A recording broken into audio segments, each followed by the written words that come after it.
आप लोगों के लिए एक और जानकारी मैं बता दे रहा हूँ। हम लोग यहाँ से इंस्टाग्राम के माध्यम से daily current affair quiz organise करते हैं और इसमें रिजल्ट की गणना हम लोग मंथली वाइज करने वाले, उनको हम लोग विशेष उपहार देने वाले हैं। ये क्विज आपका डेली बेसिस पे होता है। ये क्वेश्चन आपके एग्जाम के लिए बहुत ही इंपॉर्टेंट है, कल होने वाले एग्जाम के लिए भी ये बहुत ही इंपॉर्टेंट है। इस सेगमेंट से आपके क्वेश्चन पूछे जाते हैं। और बात यह है, यदि आपको इस वीडियो का पीडीएफ चाहिए, ये हमारे टेलीग्राम चैनल में आपको मिल जाएंगे।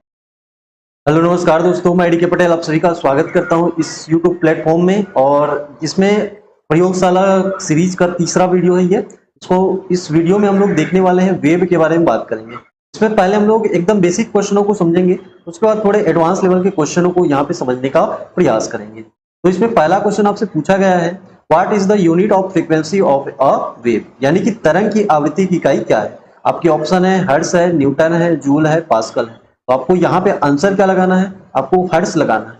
दोस्तों ये जो फ्रीक्वेंसी है, इसकी जो यूनिट है, ये एक वैज्ञानिक जिनका नाम है हेनरी हर्ट्ज, इनके नाम पर रखा गया है। तो इसको आप लोगों को याद रखना है।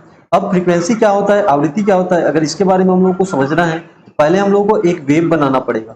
मान लीजिए मैं यहाँ पे एक नॉर्मल सा एक वेव बना लेता हूँ, ये वेव है। अब इसमें ये जो वेव है, इसका ये जो पॉइंट है, इसको बोलते हैं मीन पॉइंट, यानी कि माध्य स्थिति बोलेंगे।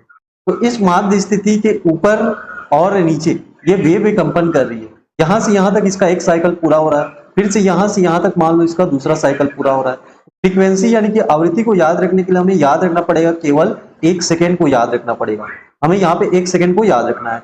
1 सेकेंड में कुल कितने चक्कर, ये बस आप लोग पूछोगे तो आपको आवृत्ति पता चल जाएगा। जैसे कि मान लीजिए इस वेव में इसने 1 सेकेंड के अंदर 2 चक्कर पूरे कर लिए, इसकी आवृत्ति कितनी हो जाएगी, 2 हो जाएगी। इतना क्लियर। अगला क्वेश्चन यहाँ पे देखेंगे।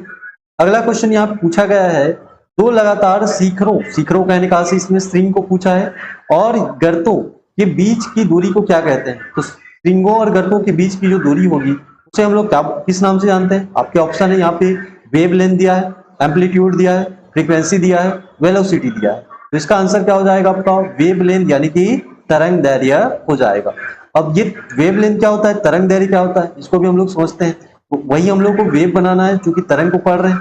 तो इसमें इस प्रकार से क्या बनेंगे, आपके वेव बनेंगे। अब इसमें श्रृंगों और गर्तों की बात की गई है।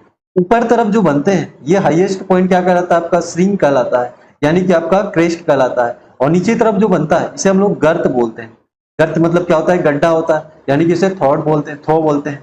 यहाँ से दो नजदीक वाले श्रृंगों को मिला देंगे, तो इनके बीच की जो दूरी होगी इसे लेमडा से नोट करते हैं, और यही लेमडा आपका वेव लेंथ कहलाता है। अब यहाँ से ये भी पूछता है कि वेव लेंथ की जो इकाई है उसे किससे मापते हैं, तो उसको एंगस्ट्रॉन से मापा जाता है। अब एक एंगस्ट्रॉन का वैल्यू पूछेगा तो आपको कितना बताना है, तो ये मीटर यानी कि दूरी को बताता है। तो इसको आपको 10 की घात -10 मीटर बताना है। इतना क्लियर। कभी कभी हम लोग इसको नैनोमीटर से भी मापते हैं। तो नैनोमीटर कहने का से क्या होता है, 10 की घात -9 मीटर होता है। इतना क्लियर हुआ। अगला क्वेश्चन यहाँ पे हम लोग देखते हैं। अगले क्वेश्चन में यहाँ पे पूछा गया है, what type of wave is sound, यानी कि ध्वनि किस प्रकार की तरंग है। अब जब हम लोग वेव को पढ़ते हैं, तो वेव को पहले तो 2 भागों में डिवाइड कर देते हैं। इस 2 भागों में कौन कौन सा, तो एक तरफ यांत्रिक तरंग जिसको हम लोग मैकेनिकल वेव बोलते हैं, और दूसरी तरफ हमारे पास होता है इलेक्ट्रोमैग्नेटिक वेव होता है, यानी कि विद्युत चुंबकीय तरंगें होती हैं। अब इनमें से अगर यांत्रिक तरंग को देखें, तो इनको चलने के लिए यानी कि ट्रेवल करने के लिए, एक स्थान से दूसरे स्थान तक जाने के लिए मीडियम की आवश्यकता पड़ती है। और विद्युत चुंबकीय तरंगों यानी कि इलेक्ट्रोमैग्नेटिक वेव को किसी प्रकार के मीडियम की आवश्यकता नहीं पड़ती है। ये चीज आप लोगों को याद रखना है। अब यहाँ से यांत्रिक तरंग 2 प्रकार की होती है। एक को बोलते हैं हम लोग अनुप्रस्थ बोलते हैं, और एक को बोलते हैं अनुदैर्घ्य बोलते हैं। यानी कि एक क्या हो जाता है आपका, तो एक ट्रांसवर्स हो जाता है, और एक क्या हो जाता है, लॉन्गिट्यूडनल हो जाता है। यहाँ पे अनुदैर्घ्य और अनुप्रस्थ 2 प्रकार की हमें क्या मिलेंगी, यांत्रिक तरंग यानी कि मैकेनिकल वेव देखने को मिलेगा। अब इसमें अनुप्रस्थ किसे कहेंगे और अनुदैर्घ्य किसे कहेंगे। तो अनुप्रस्थ कहने का से क्या होता है, जिसमें जो वेव है ये मिड पॉइंट के ऊपर नीचे आपके क्या बनते हैं, डिस्टरबेंस बनते हैं, उसे हम लोग क्या बोलते हैं, अनुप्रस्थ बोलते हैं। और अनुदैर्घ्य में क्या बनते हैं, तो अनुदैर्घ्य में यदि माध्यम इस ओर मोशन कर रहा है, तो इसमें वेव भी इसी की दिशा के अनुदिश बनते हैं, यानी कि इसके समांतर बनते हैं। इसमें आपका संपीड़न और विलयन पाया जाता है अनुदैर्घ्य वाले में। और यहाँ से अनुप्रस्थ वाले में अभी पिछले ही हम लोग क्वेश्चन में डिस्कस किए हैं, इसमें श्रृंग और गर्त पाए जाते हैं।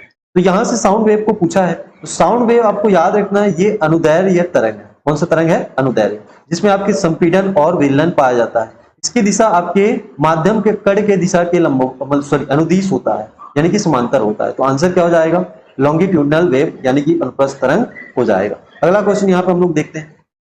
अगला क्वेश्चन पूछा गया है, निम्नलिखित में से तरंग को संचरण के लिए माध्यम की आवश्यकता नहीं होती।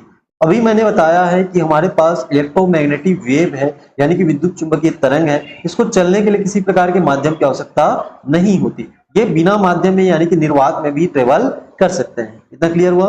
अगला क्वेश्चन यहाँ पे देखेंगे, एक दोलन पूरा करने में तरंग द्वारा लिया गया समय क्या कहलाता है? एक दोलन पूरा करने में तरंग द्वारा लिया गया समय, समय को पूछा है, टाइम को पूछा है। टाइम को हम लोग क्या बोलेंगे? तो ऑप्शन को देख के आप लोग बना सकते हो, लेकिन इसको मैं समझा दे रहा हूं। यहां से पहले हमने एक फ्रीक्वेंसी की बात की, फिर उसके बाद वेवलेंथ की बात की। फ्रीक्वेंसी के बारे में हमने कहा कि हमें 1 सेकंड याद रखना है। 1 सेकंड में कुल नंबर ऑफ साइकिल, यानी कि कितने चक्कर लगाए गए किसी वेव द्वारा, ये आपका फ्रीक्वेंसी बताता है। लेकिन अगर मान लो मैं बोलता हूं कि मुझे एक चक्कर लगाने में कितना समय लगेगा, यानी कि एक दोलन पूरा करने में, एक साइकिल पूरा करने में कितना समय लगेगा, तो इसे टाइम पीरियड यानी कि समयावधि, यानी कि इसे बोलते हैं आवर्तकाल, और इसे हम लोग टी से डिनोट करते हैं, आवर्तकाल कहलाता है। और आपको हमेशा याद रखना है, ये जो आवर्तकाल होता है ये फ्रीक्वेंसी के व्युत्क्रमणानुपाती होता है। ये दोनों में रेशियो यहाँ पे देखने को मिलता है, रिलेशन देखने को मिलता है। अब यहाँ से अगला क्वेश्चन हम लोग को एम्पलीट्यूड भी पूछ सकता है, इसको भी देख लेते हैं। तो ये मिड पॉइंट के ऊपर इसको अधिकतम विस्थापन बोलेंगे, या तो नीचे इसको भी अधिकतम विस्थापन बोलेंगे। तो यहाँ से मिड पॉइंट के ऊपर अधिकतम विस्थापन क्या कहलाता है? आपका आयाम यानी कि एम्पलीट्यूड कहलाता है। अगले क्वेश्चन की ओर आगे बढ़ते हैं। अगला क्वेश्चन है, तरंग का वेव उसके तरंग दैर्घ्य और किसका गुणनफल होता है? यहाँ पे स्पीड ऑफ वेव की बात की गई, यानी कि इसकी वेलोसिटी की बात की गई है। इसको हम लोग फ्रीक्वेंसी और आपके तरंग दैर्घ्य दोनों का मल्टीप्लाई कर देते हैं, तो हम लोगों को क्या मिल जाता है? किसी भी वेव का चाल मिल जाता है, यानी कि वेग मिल जाता है। इसे हम लोग यहाँ पे हम लोग अभी डिस्कस किए थे पिछले क्वेश्चन में कि आपका जो आवर्तकाल है ये आपके फ्रीक्वेंसी का अनुक्रमानुपात, व्युत्क्रमणानुपाती होता है। तो इसमें हम लोग क्या कर सकते हैं, यहाँ पे अगर हम लोग एफ की जगह हम लोग रखना चाहें 1/t रख सकते हैं। यहाँ पे v का एक और वैल्यू हम लोग को मिल जाएगा, v बराबर क्या हो जाएगा? λ/t हो जाएगा। तो दोनों फार्मूला आप लोगों को याद रखना है। ये किसी भी वेव के तरंग चाल निकालने के लिए यहाँ पे दिया जाता है। अब इसमें आपको दो प्रकार के वेव पूछता है कि वेग वो पूछता है।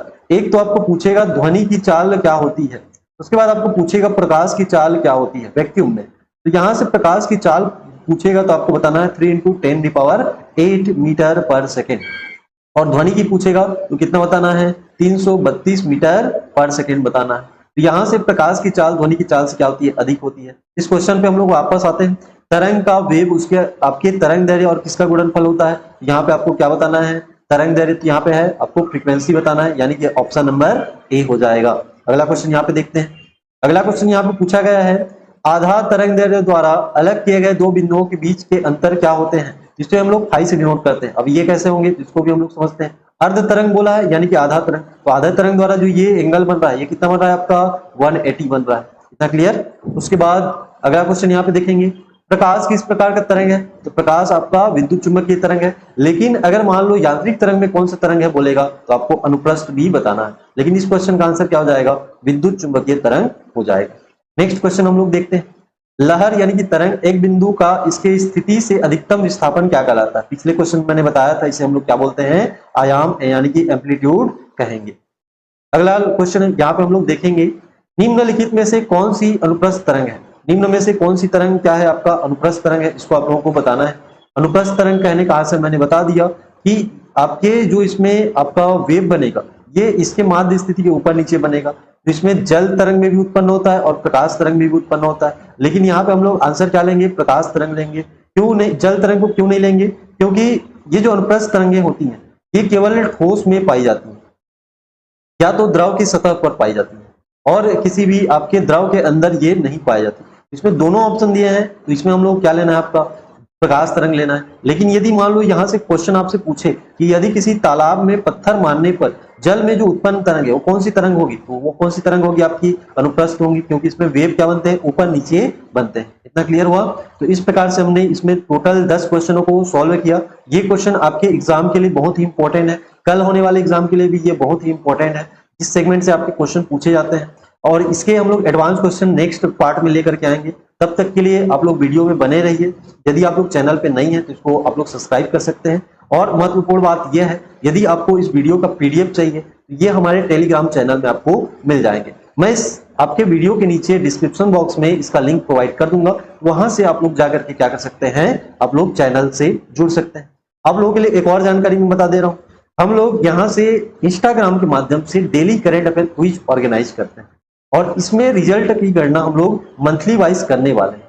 तो इसमें अगर जो विजेता इसमें लास्ट में मंथली एनालिसिस करेंगे, उसमें जो विजेता रहेंगे उनको हम लोग विशेष उपहार देने वाले हैं।